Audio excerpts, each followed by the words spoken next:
Pierre Bourdieu argues that cultivated sensibility is both derived from and produced a cultural capital that is tied to economic and social advantages, meaning his argument is that one's taste is tied to one's social class and upbringing within home and education.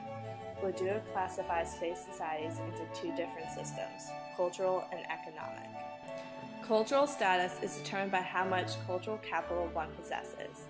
He describes how one's upbringing in the home and privileges given at birth help maintain social hierarchy. Even if one moves up in social class or rank, they will be deemed as vulgar in terms of Bourdieu's classification. This is because the elites will always be on top and won't give mind to the newly rich, working, or middle class. On the other hand, the economic system of social hierarchy is how position and power are determined by financial capital, money, property, and other such resources. Bourdieu suggests how one's financial standings directly affect the level of education one may receive. This indicates how social hierarchy is reinforced and maintained by one's education and economic standing. Discusses these systems of social hierarchization and how one's taste for art is shaped through economic and cultural structures. Taste is revealed through an acquired appreciation for everything that is non-material, mind over body, intellectual over sensual, muted over gaudy, austere over pleasurable, non-popular over commercial, and, crucially, form over content. The mode of representation over the object of representation.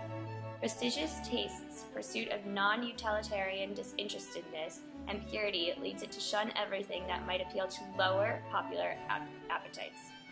Bourdieu discusses how taste is socially produced in connection with concrete material goods, and how spectators and readers respond in coded, habitual ways, and functions to make social distinctions. Some of these codes may be how the cultural elite refers to taste as being a natural endowment, because they are brought up with financial and cultural privileges making it a part of their reality. The concept of social field is about the changes of our understanding of art. For Bourdieu, the whole process is relentlessly hierarchical. The social field is a site of endless struggle for prestige and success. Aesthetic choices both create class-based social groups and actively distance people in one's class from another, thus creating a social gap. Taste is an important example of how class fractions are determined not only by social and economic capital, but also by cultural capital. Tastes are learned and internalized to such a high degree, they are much more difficult to change, and thus tend to permanently mark people for certain classes and impede their social mobility.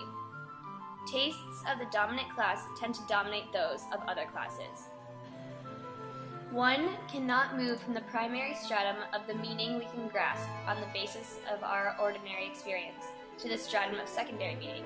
Example, the level of the meaning of what is signified, unless he possesses the concepts which go beyond the sensible properties and which identify the specifically stylistic properties of work.